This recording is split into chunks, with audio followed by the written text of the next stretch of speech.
حضرت وہب بن منبہ رحمۃ اللہ تعالی علیہ سے روایت ہے، بنی اسرائیل میں ایک شخص تھا، اللہ کریم نے اسے 200 سال کی زندگی عطا فرمائی، مگر افسوس اتنی لمبی زندگی ملنے کے باوجود وہ زندگی اس نے نافرمانیوں میں گزار دی۔ اب اس کے اتنے گناہ تھے، اتنی بری عادتیں تھیں، ایسا عجیب سا کریکٹر تھا کہ جب 200 سال کی لائف گزارنے کے بعد اس کا انتقال ہوا تو وہاں کے لوگوں نے نہ اس کو غسل دیا نہ کفن دیا، بلکہ اس کو گھسیٹ کر گندگی کے ڈھیر پر ڈال دیا۔ لوگوں نے کہا اتنا بڑا گناہ گار ہے، کیا اس کو غسل دینا، کیا کفن دینا، کیا اس کا جنازہ پڑھنا، اس کو گندگی کے ڈھیر پر ڈال دیا۔ ادھر بنی اسرائیل نے تو یہ کام کیا، مگر حضرت موسیٰ علیہ نبینا علیہ الصلوۃ والسلام پر وحی نازل ہوئی، اے موسیٰ ہمارے ایک بندے کا انتقال ہو گیا ہے، اب جائیے جا کر اس کا جنازہ پڑھیے، اسے کفن دیجئے، اسے غسل دیجئے۔ اب ذرا غور کریں کہ اللہ کا نبی جا کر جس کا غسل کا انتظام کرے، جس کا جنازہ پڑھے، تو وہ تو بخشا گیا۔ تو حضرت موسیٰ علیہ نبینا علیہ الصلوۃ والسلام جب اس علاقے میں پہنچے اور تو وہاں لوگوں نے بڑی عجیب سی بات بتائی۔ لوگوں نے کہا کہ اے موسیٰ آپ آ گئے ہیں اس کا جنازہ پڑھنے کے لیے، یہ تو بہت ہی بڑا گناہ گار تھا، اس کے تو بڑے معاملات تھے۔ تو حضرت موسیٰ علیہ نبینا علیہ الصلوۃ والسلام نے اللہ کی بارگاہ میں عرض کی، مولا لوگ تو کہہ رہے ہیں اتنا گناہ گار اور تو نے مجھے بھیجا جنازہ پڑھانے، اتنا بڑا انعام اس پر کیسے ہو گیا؟ تو کیا ارشاد ہوا کہ اے موسیٰ علیہ السلام، بنی اسرائیل والے سچ کہتے ہیں، واقعی بڑا گناہ گار بندہ ہے یہ، مگر معاملہ یہ ہے کہ جب یہ انہو کان کلما نشر التوراۃ، جب بھی یہ بندہ تورات شریف کھولتا تھا، وہ نظر الی اسم محمد صلی اللہ علیہ وسلم، تورات شریف میں جب میرے نبی علیہ السلام محمد مصطفیٰ کا نام پاک دیکھتا تھا تو قبلہ وضعہ علی عینیہ وصلی علیہ، اے موسیٰ وہ میرے محبوب کے نام کو ادب سے چومتا تھا، آنکھوں پر لگاتا تھا اور درود پاک کے نذرانے بھیجا کرتا تھا۔ اے ہائے ہائے، اے موسیٰ ہمیں اس کی ادا بڑی پسند آئی، بس اسی نیک عمل کی وجہ سے میں نے اس کے سارے گناہ بخش دیے، اور وَزَوَّجْتُهُ 70 حورا، میں نے اس کا نکاح 70 حوروں کے ساتھ کر دیا۔ اعمال نہ دیکھے یہ دیکھا، محبوب کے کوچے کا ہے گدا، اعمال نہ دیکھے یہ دیکھا، محبوب کے کوچے کا ہے گدا، مولا نے مجھے یوں بخش دیا، سبحان اللہ سبحان اللہ۔ پیارے اسلامی بھائیوں، یہ ہے نام پاک مصطفیٰ، یہ ہے ادب مصطفیٰ، یہ ہے تعظیم مصطفیٰ صلی اللہ تعالی علیہ وسلم۔ کتنا پسند ہے رب عز و جل کو کہ میرے حبیب کی نام کی تعظیم کی جائے، عزت کیا جائے۔ نصیب والوں کو نصیب ہوتا ہے، آج بھی نصیب والے ہیں کہ جب نام پاک مصطفیٰ سنتے ہیں تو چوم لیتے ہیں، جب بھی محمد صلی اللہ علیہ وسلم کا نام سنتے ہیں تو انگوٹھوں کو چومتے ہیں۔ اچھا دیکھیں رب نے نام بھی کیسا عطا فرمایا ہے، انگوٹھے تو بعد میں چومیں گے، پہلے ہونٹ ہی ایک دوسرے کو چوم لیتے ہیں۔ کہیے محمد صلی اللہ علیہ وسلم، ہونٹ چوم رہے ہیں نا ایک دوسرے کو، ہونٹ ہی ایک دوسرے کو چوم رہے ہیں، ایسا رب نے نام عطا فرمایا۔ اور سبحان اللہ 200 سال کے گناہ معاف ہو گئے، آنکھوں سے لگاتا تھا، چومتا تھا، درود پڑھتا تھا۔ تو درود پڑھنے کی عادت ڈالیں، نبی پاک کے نام کی تعظیم دل میں پیدا کریں، انشاءاللہ وارے نیارے ہو جائیں گے۔ اور ایک اور بات سیکھنے کو ملی کہ اللہ نے اپنے حبیب کی شان کیسی بلند کی ہے۔ ابھی دنیا میں میرے آقا تشریف نہیں لائے ہیں، حضرت موسیٰ کا دور تو بہت پرانا دور ہے نا، thousands years ago، ہزاروں سال پہلے جناب رسول اللہ صلی اللہ علیہ وسلم کی آمد سے پہلے ان کا چرچا بلند ہو رہا ہے، ان کا نام چوما جا رہا ہے، ان پر درود پڑھا جا رہا ہے، ان کا ادب کیا جا رہا ہے۔ پچھلی ساری آسمانی کتابوں میں نبی پاک کا ذکر موجود. انبیاء آئے نبی پاک کی باتیں بتاتے تھے کہ ایک نبی ہیں جو آنے والے ہیں. آخری نبی کا ذکر ہوا کرتا تھا. اللہ اکبر. وہ شاعر لکھتے نا ایک میں ہی نہیں ان پر قربان زمانہ ہے. ایک میں ہی نہیں ان پر قربان زمانہ ہے. جو رب دو عالم کا محبوب یگانہ ہے. آقا کا چرچا سبحان اللہ جب سے کائنات بنی ہے، جب سے، بلکہ رب عز و جل نے اس سے پہلے ہی نبی پاک علیہ الصلوۃ والسلام کے نور کو اپنے نور سے جب تخلیق کیا. سبحان اللہ کیا شان ہے میرے آقا علیہ الصلوۃ والسلام کی.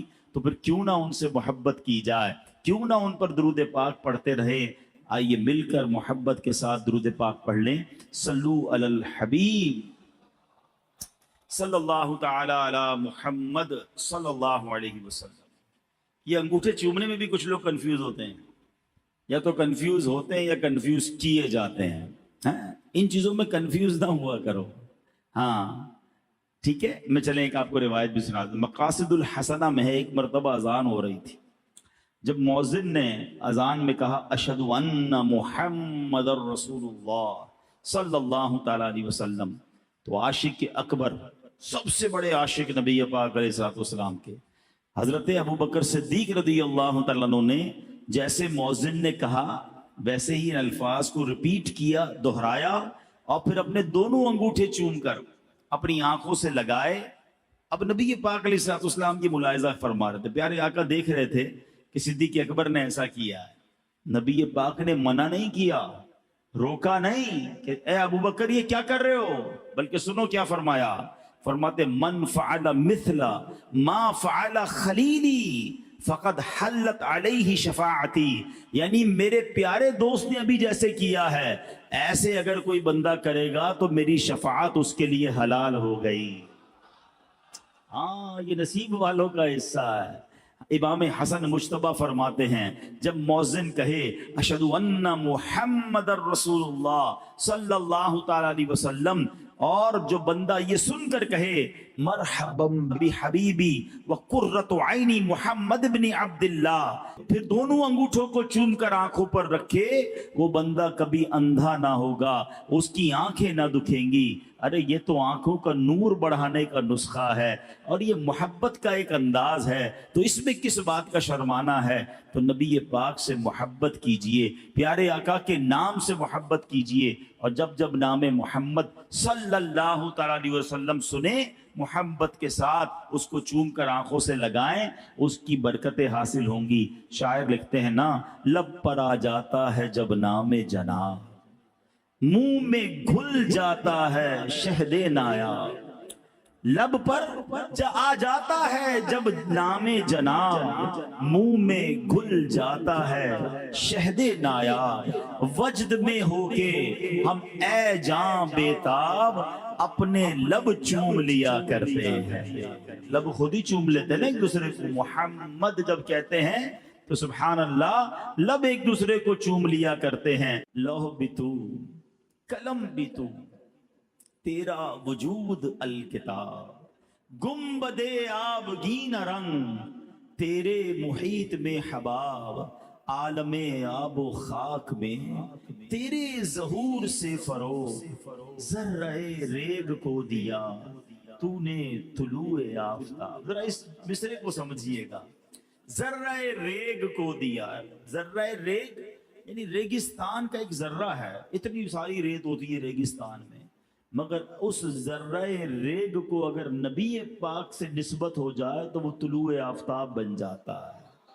اچھا اس کی مثالیں میں آپ کو دیتا ہوں، ذرا مثالیں سمجھیے گا، پھر یہ شعر اور زبردست طریقے سے سمجھ آئے گا. پہلے یہ فینومینا، یہ فارمولا، یہ بات سمجھ لیجئے کہ جس چیز کو نبی پاک سے نسبت ملتی گئی نا اس کو عروج ملتا گیا. ذرہ ریگ کو دیا تو نے طلوع آفتاب. میرے آقا جب مدینے نہیں گئے تھے، تشریف نہیں لے گئے تھے، مدینے کو لوگ کیا کہتے تھے؟ یثرب کہتے تھے. یثرب کے معنی آفتوں اور بلاؤں والی زمین. اور نبی پاک کے قدم لگے ہیں تو کیا ہو گیا؟ وہ مدینہ منورہ بن گیا. اس کی ہوا میں شفا، اس کے غبار میں شفا. شاعر کہتے ہیں نا جب سے لگے ہیں قدم رسالت مآب کے، جب سے لگے ہیں قدم رسالت مآب کے، جنت بنا ہوا ہے مدینہ حضور کا۔ مدینے کے مقدر جاگ گئے، بھاگ جاگ گئے، کیوں؟ ذرہ ریگ کو دیا تو نے طلوع آفتاب۔ ایک ایسی شخصیت ہے جو نبی پاک کی جان لینے کے لیے تلوار لے کر پیارے آقا کو تلاش کر رہی ہے، معاذ اللہ نبی پاک پر اٹیک کرنا ہے، مگر جب جلوہ جانا دیکھا، ایمان قبول کیا، اس شخصیت کو پھر نبی پاک نے کیا بنا دیا؟ وہ عمر فاروق بن گئے۔ آقا فرماتے میرے بعد کوئی نبی ہوتا تو عمر ہوتا۔ ذرہ ریگ کو دیا تو نے طلوع آفتاب۔ آؤ نبی پاک کے بچپن میں چلتے ہیں، ابھی بچپن کا لمحات ہے، بالکل 2-3 سال کی، جو 1-2 سال کی عمر ہوتی ہے، ولادت کے بعد کی عمر ہوتی ہے، دودھ پینے کی عمر ہے۔ مکے میں بہت ساری دائیاں آئی ہوں گی، بہت سارے بچوں کو وہ دائیاں لے کر گئی۔ کتابوں میں ذکر ملتا ہے قبیلہ بنو سعد سے بہت ساری دودھ پلانے والی آئیں اور بہت سارے بچوں کو لے گئی۔ آپ سے پوچھتا ہوں، سوائے ایک دائی کے کسی اور دائی کا نام یاد ہے؟ کسی اور کا پتا ہے کہ ان کے نام کیا تھے؟ کسی کا نام نہیں پتا، مگر ایک دائی کہتی ہیں ایک بچہ رہ گیا، کوئی دائی لے کر نہ گئی۔ کیوں نہ گئی؟ کیونکہ اس کے والد دنیا میں نہیں تھے۔ سوچا اگر اس بچے کو لے جائیں گے، دودھ پلائیں گے، اتنے پیسے نہیں ملیں گے کیونکہ والد دنیا میں نہیں ہیں۔ مگر اس دائی کے بھاگ جاگنے تھے، اس دائی کی قسمت جاگنی تھی۔ اس دائی نے اس بچے کو کیا لیا؟ آج 1450 سال گزر گئے، کون سی محفل ہے، کون سی سیرت کی کتاب ہے جہاں دائی حلیمہ کا ذکر نہیں ہے؟ ایسا کیوں ہوا؟ ذرہ ریگ کو دیا تو نے طلوع آفتاب۔ یہی تو کہتے ہیں کہ ذرہ ریگ کو دیا تو نے طلوع آفتاب۔ جو نبی پاک سے نسبت والا ہو گیا نا، جس کو آقا نے ٹچ کر دیا، جس کو آقا نے قرب دے دیا، وہ آفتاب، طلوع آفتاب بن گیا۔ ایک اور عورت کا ذکر کرتے ہیں، ایک اور بوڑھی خاتون ہے۔ نبی پاک مکے سے مدینے جا رہے ہیں، ہجرت کر رہے ہیں، راستے میں کھانے کی ضرورت پیش آتی ہے، ٹھیک ہے نا؟ اب بھی ہم جاتے ہیں، حیدرآباد جاتے ہیں، لاہور جاتے ہیں، کھانے راستے میں ہوٹل بنے ہوئے ہوتے ہیں، چائے پانی پی لیا، دال روٹی کھا لی۔ اس زمانے میں تو ایسا نہیں تھا، خیمے لگتے تھے۔ ہو سکتا ہے اس زمانے میں اور بھی خیمے ہوں۔ اچھا، وہ سفر بھی تھوڑا سا چھپ کر تھا، دشمنوں کا خوف بھی تھا۔ صدیق اکبر رضی اللہ تعالیٰ ساتھ تھے۔ ایک خیمے میں نبی پاک تشریف لے گئے، ایک بوڑھی خاتون تھی، کہ کھانے کو کچھ ہے، کھانے کو کچھ نہیں ہے، کچھ بھی نہیں تھا اس کے خیمے میں۔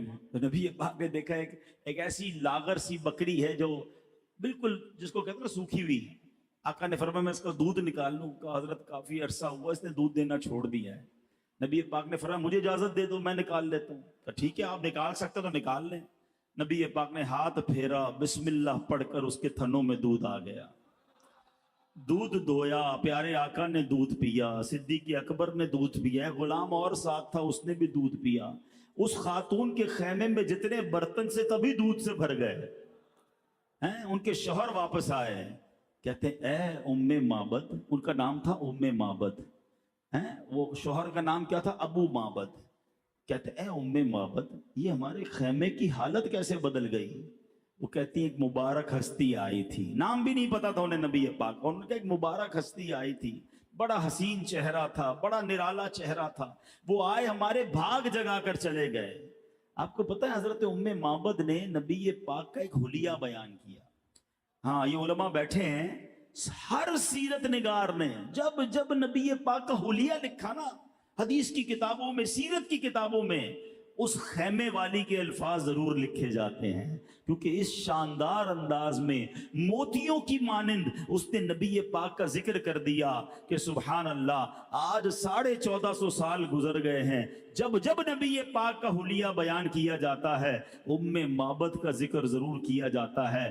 ارے اس راستے میں بڑے خیمے تھے، بڑے خیمے والیاں اور والے ہوں گے، ہم کسی کو نہیں جانتے، جانتے ہیں تو ام معبد کو جانتے ہیں۔ کیوں جانتے ہیں؟ کہ ذرہ ریگ کو دیا تو نے طلوع آفتاب۔ آج ایک بات سمجھ جائیے کہ ان کے جو غلام ہو گئے، وقت کے امام ہو گئے، نام لیوا ان کے جو ہوئے، ان کے اونچے نام ہو گئے۔ اگر آپ آج بھی یہ منظر دیکھنا چاہتے ہیں، ہاں آج بھی اگر آپ یہ منظر دیکھنا چاہتے ہیں نا، آپ علماء کی فہرست اٹھائیے، آپ نعت خوانوں کی فہرست اٹھائیے، جو نبی پاک کی شان بیان کرنے والے ہیں، جو عشق رسول بیان کرنے والے ہیں، جو نبی پاک کی سچی محبت بیان کرنے والے ہیں، اللہ آج بھی ان کے ناموں کو عروج عطا فرماتا ہے۔ آج بھی دنیا والے ان سے پیار کرتے ہیں، کیوں؟ ان کے جو غلام ہو گئے، وقت کے امام ہو گئے، نام لیوا ان کے جو ہوئے، ان کے اونچے نام ہو گئے۔ تو بات یہ ہے کہ اگر اپنی عزت بنانی ہے تو نبی پاک کی عزت کی بات کرنا شروع کر دو، سرکار کے چرچے کو بلند کرنا شروع کر دو۔ میرا نام کرے گا روشن، دو جگ میں نام تمہارا۔ کاش یہ بات ہمیں سمجھ آ جائے۔ اور سبحان اللہ، جب غور کیجئے کہ جس نبی علیہ الصلوۃ والسلام کے نام کی برکت اتنی ہے، ان کی ذات کا عالم کیا ہو۔ اب بات کر رہے ہیں ہم نام محمد کی، ٹھیک ہے؟ یاد رہے کہ نبی پاک علیہ الصلوۃ والسلام کی شانوں میں سے ایک شان یہ بھی ہے کہ مواہب اللدنیہ میں ہے کہ نبی پاک علیہ الصلوۃ والسلام کے وہاں پر 800 نام لکھے ہوئے ہیں، ٹھیک ہے؟ اعلیٰ حضرت نے جب تحقیق کی، ریسرچ کی، تو آپ فرماتے مجھے 1400 نام ملے ہیں۔ مزید فرماتے یہ میرے علم میں آ گئے ہیں، ورنہ نبی پاک علیہ الصلوۃ والسلام کے ناموں کی گنتی ممکن نہیں ہے۔ حضرت کعب الاحبار رضی اللہ تعالیٰ عنہ نے بڑی کمال کی ایک تحقیق لکھی ہے، سنتے جائیے اور جھومتے جائیے۔ وہ کہتے ہیں اہل جنت کے ہاں آپ کا نام پاک عبد الکریم ہے، اہل دوزخ کے ہاں عبد الجبار ہے، اہل عرش کے ہاں عبد الحمید ہے، فرشتوں کے ہاں عبد المجید ہے، انبیاء کرام علیہ الصلوۃ والسلام کے ہاں عبد الوہاب ہے، جنات کے ہاں عبد الرحیم ہے، پہاڑ آپ کو عبد الخالق کہتے ہیں، خشکی میں آپ کا نام عبد القادر ہے، سمندروں میں آپ کو عبد المہیمن کہا جاتا ہے، مچھلیاں آپ کو عبد القدوس کہتی ہیں، وحشی جانور آپ کو عبد الرزاق کہتے ہیں، شیطانوں کے ہاں آپ کا نام عبد القہار ہے، درندے جو چیڑ پھاڑ کرنے والے جانور ہیں آپ کو عبد السلام کہتے ہیں، چوپائے آپ کو عبد المؤمن کے نام سے پہچانتے ہیں، پرندے آپ کو عبد الغفار کے نام سے پکارتے ہیں۔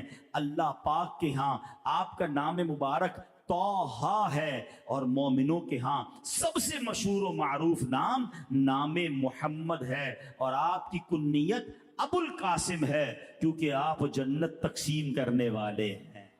اس نام محمد پر قرآن پاک کی پوری ایک سورت موجود ہے، سورہ محمد، اور قرآن مجید فرقان حمید میں اس کے علاوہ نبی پاک کا نام محمد صلی اللہ علیہ وسلم 4 جگہ آیا۔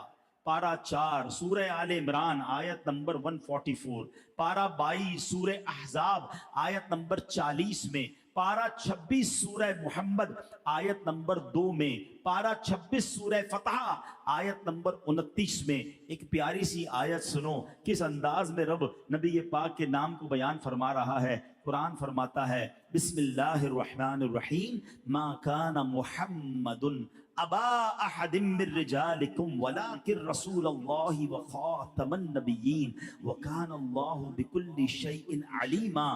ترجمہ کنز العرفان، محمد تمہارے مردوں میں کسی کے باپ نہیں ہیں، لیکن اللہ کے رسول ہیں اور سب نبیوں کے آخر میں تشریف لانے والے ہیں، اور اللہ سب کچھ جاننے والا ہے۔ یعنی قرآن سے یہ عقیدہ ثابت ہے کہ اللہ کے نبی یہ سب سے آخری نبی ہیں، یہ خاتم النبیین ہیں، رب نے انہیں قرآن میں فرمایا ہے۔ سبحان اللہ۔ تو یاد رکھیے، جس طرح اللہ کو ایک ماننا ضروری ہے، ہمارا ایمان مکمل نہیں ہوتا، اسی طرح جناب رسول اللہ صلی اللہ علیہ وسلم کو اللہ کا رسول اور آخری نبی ماننا ضروری ہے۔ خوبصورت نعرے امیر اہل سنت نے عطا فرمائے، خود بھی لگاتے رہا کریں، اپنے بچوں کو سکھائیں، اپنی نسلوں کو بتائیں کہ محمد مصطفیٰ۔ ایک اور خوبصورت بات سن لو کہ نام محمد میں بھی عقیدہ ختم نبوت بیان ہوا ہے۔ ہاں، اسی نام میں یہ عقیدہ بھی موجود ہے۔ ذرا تسلی سے سمجھیے، سمجھیے گا۔ علماء نے بڑا پیارا نقطہ بیان فرمایا۔ علماء کہتے ہیں کہ لفظ محمد جو ہے نا وہ حمد سے بنا ہے، ٹھیک ہے؟ اور حمد سب سے آخر میں کی جاتی ہے۔ ہم کھانا کھا کر کیا کہتے ہیں؟ الحمدللہ، پانی پی لیتے ہیں، پھر کیا کہتے ہیں؟ الحمدللہ۔ کوئی بھی کام ہو جائے اس کے بعد حمد کیا جاتا ہے، یہاں تک کہ اللہ پاک نے اہل جنت سے متعلق فرمایا کہ وآخر دعواہم ان الحمد للہ رب العالمین۔ آسان ترجمہ قرآن کنز العرفان، اور ان کی دعا کا خاتمہ یہ ہے کہ تمام تعریفیں اس اللہ کے لیے ہیں جو تمام جہانوں کا پالنے والا ہے۔ تو معلوم ہوا کہ حمد آخر میں ہی کی جاتی ہے۔ تو اب پچھلے سارے نبیوں کے نام دیکھ لیں، کسی کا نام محمد نہیں تھا۔ سبحان اللہ، کیونکہ ابھی تو سلسلہ نبوت جاری تھا نا، نبی پاک سب سے آخر میں آئے، ان کا نام محمد مصطفیٰ احمد مجتبی، اللہ نے ان کا نام محمد رکھ کر بھیجا اور یہ بتا دیا کہ اب حمد ہو گئی ہے، اب ان کے بعد کسی نبی نے نہیں آنا ہے۔ محمد مصطفیٰ، نبی پاک علیہ الصلوۃ والسلام کی شان کیسی ہے، نبی پاک علیہ الصلوۃ والسلام کی تعریف کیسے بیان ہو رہی ہے۔ روایات میں آتا ہے وہ کفار جنہیں خوبیاں دیکھنا نصیب نہ ہوئی، جو کہ صرف عیب ہی عیب دیکھتے تھے، وہ بھی جب نبی پاک علیہ الصلوۃ والسلام کی معاذ اللہ برائی بیان کرنے کی کوشش کرتے تھے تو انہیں نبی پاک میں کوئی برائی نظر نہیں آتی تھی، مگر پھر بھی وہ برائی کرنے سے باز نہیں آتے۔ اللہ اکبر، مگر پیارے آقا علیہ الصلوۃ والسلام میں کوئی عیب نہیں۔ اللہ اکبر، یاد رکھیے اعلیٰ حضرت امام اہل سنت تو بڑی خوبصورت شعر لکھتے ہیں نا، فرماتے تیرے تو وصف عیب تناہی سے ہیں بری، حیران ہوں میرے شاہ میں کیا کیا کہوں تجھے۔ ٹھیک ہے، پہلے میں قرآن پاک کی ایک آیت سناتا ہوں، پھر یہ شعر اور خوبصورت طریقے سے سمجھ آئے گا۔ اللہ قرآن میں فرماتا ہے قُل لَوْ كَانَ الْبَحْرُ مِدَادًا لِكَلِمَاتِ رَبِّي لَنَفِدَ الْبَحْرُ قَبْلَ أَن تَنفَدَ كَلِمَاتُ رَبِّي وَلَوْ جِئْنَا بِمِثْلِهِ مَدَدًا۔ ترجمہ، تم فرما دو اگر سمندر میرے رب کی باتوں کے لیے سیاہی ہو جاتا تو ضرور سمندر ختم ہو جاتا اور میرے رب کی باتیں ختم نہ ہوتی، اگرچہ ہم اس کی مدد کے لیے اسی سمندر جیسا اور لے آتے۔ اب اس آیت کریمہ میں لفظ کلمات سے کیا مراد ہے، رب کی باتوں سے کیا مراد ہے، مفسرین کرام کے مختلف اقوال ہیں۔ شیخ عبدالحق محدث دہلوی رحمۃ اللہ تعالی علیہ اس آیت کے تحت فرماتے ہیں کہ اہل تحقیق کے نزدیک رب کے کلمات سے مراد جناب رسول اللہ صلی اللہ تعالی علیہ وسلم ہیں۔ اب آیت کریمہ کا مطلب کیا بنے گا؟ اگر سمندر کا پانی سیاہی بن جائے اور دنیا بھر کے لکھنے والے قلم لے کر اس پانی کے ذریعے اوصاف مصطفیٰ لکھنا شروع کر دیں، اگرچہ اس سمندر کے برابر اتنا ہی مزید پانی اور شامل کر دیا جائے، پھر بھی وہ انک، وہ سیاہی تو ختم ہو جائے گی، مگر نبی پاک علیہ الصلوۃ والسلام کے اوصاف و کمالات ختم نہیں ہوں گے۔ قرآن کی آیت کے ذریعے علماء نے ثابت کیا۔ اب ذرا بات کو سمجھیے گا، میں آپ کو کہوں جناب کسی بندے کی جو آپ کا سب سے فیورٹ آدمی ہے، اس کی تعریف لکھیے، قلم لیجئے، کاغذ لیجئے، آپ لکھنا شروع کریں گے، بڑا خوبصورت ہے، بڑا ہسمکھ ہے، بڑا مہربان ہے، ہمدرد ہے، خیال رکھنے والا ہے۔ لکھتے لکھتے کوئی 10 لکھے گا، کوئی 20 لکھے گا، کوئی 100 خوبیاں لکھے گا، پھر کہے گا جناب بات پوری ہو گئی۔ اعلیٰ حضرت کہتے ہیں یہ جو بات پوری ہو گئی ہے نا، یہ بھی تو ایک عیب ہے۔ میرے آقا وہ ہیں جن کی تعریف ختم ہی نہیں ہوتی ہے، جن کی تعریف کمپلیٹ ہی نہیں ہوتی۔ قرآن کی آیت بھی آپ نے سن لی، اب اعلیٰ حضرت کا شعر سنو، وہ کہتے تیرے تو وصف عیب تناہی سے ہیں بری۔ تناہی کہتے ختم ہو جانا، اینڈ ہو جانا۔ حضور آپ کے جو اوصاف ہیں اس میں یہ عیب نہیں ہے کہ اس کی تعریف کی جائے تو اینڈ ہو جائے۔ تیرے تو وصف عیب تناہی سے ہیں بری، حیران ہوں میرے شاہ میں کیا کیا کہوں تجھے۔ کیا شان بیان کریں۔ نام محمد کی برکت اگر آج بھی لینی ہو تو نبی پاک علیہ الصلوۃ والسلام فرماتے ہیں جس کے ہاں بیٹا پیدا ہو اور میری محبت اور حصول برکت کے لیے اس کا نام محمد رکھے تو وہ اور اس کا بیٹا جنت میں جائیں گے۔ ایک جگہ فرماتے جس نے میرے نام کی برکت کی امید رکھتے ہوئے میرے نام پر نام رکھا، قیامت تک صبح و شام اس پر برکت نازل ہوتی رہے گی۔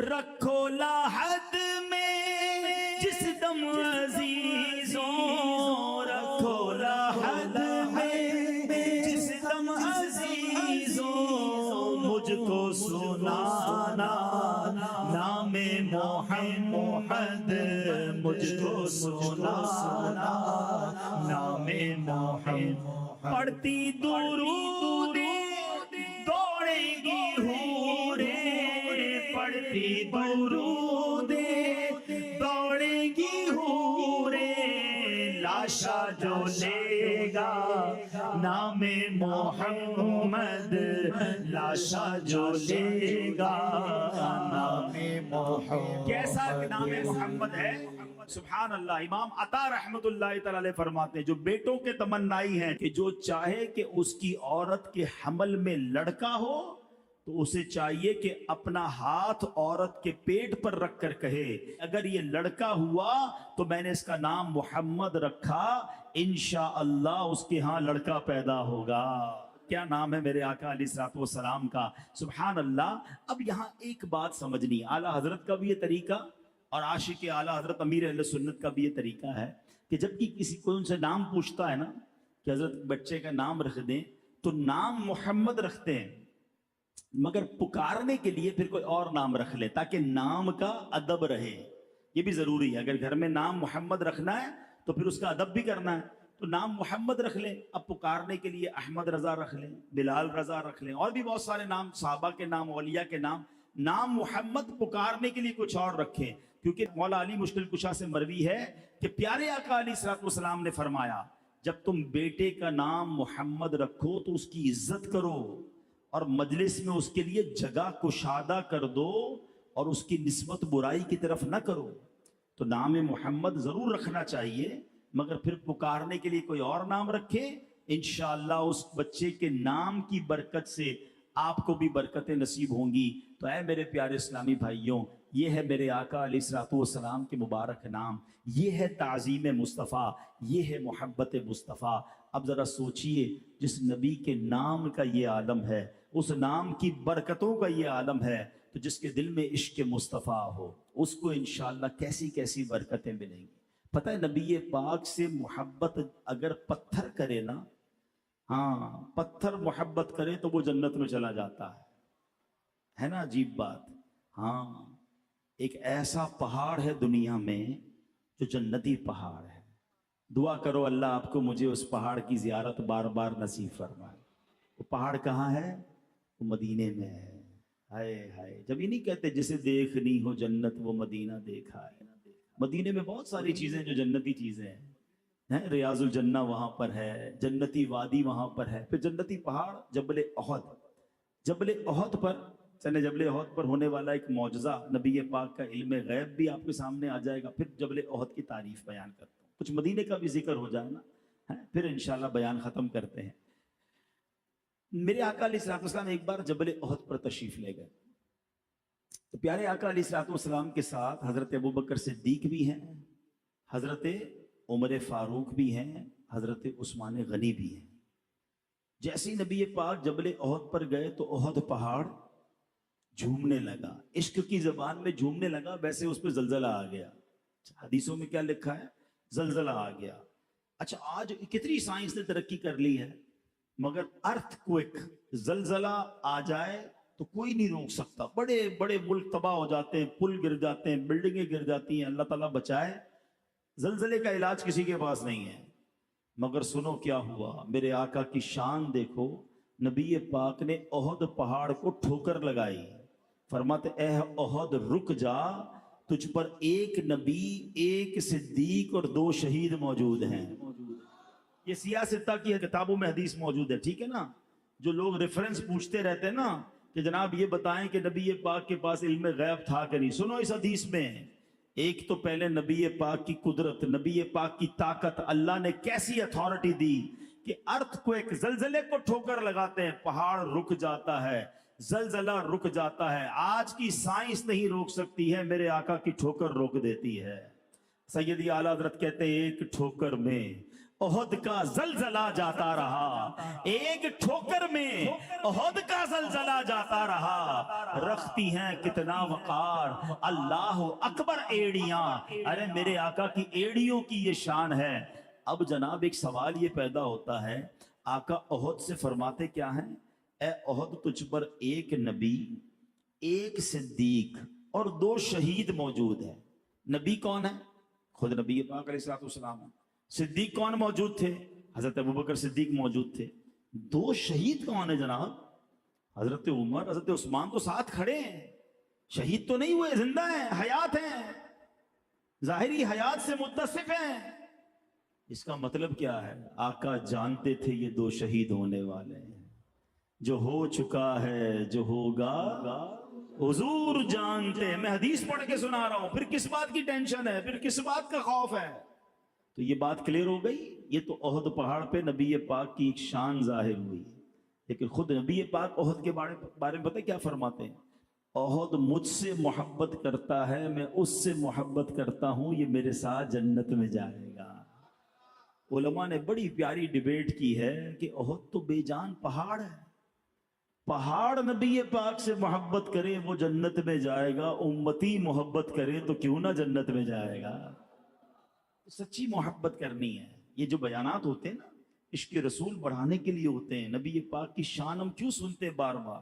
تاکہ اور عشق رسول میں اضافہ ہو۔ مگر پرابلم آج کے دور میں پتہ کیا ہے؟ دعویٰ سب کا ہے، بھائی میں بھی عاشق رسول ہوں، ہر کوئی کہتا ہے میں عاشق رسول۔ ہم عاشق رسول ہیں یہ ہم کہتے ہیں، مگر کیا شریعت کی نظر میں واقعی ہم عاشق رسول ہیں؟ تو نبی پاک علیہ الصلوۃ والسلام فرماتے ہیں کہ کون سچا پکا مومن ہے؟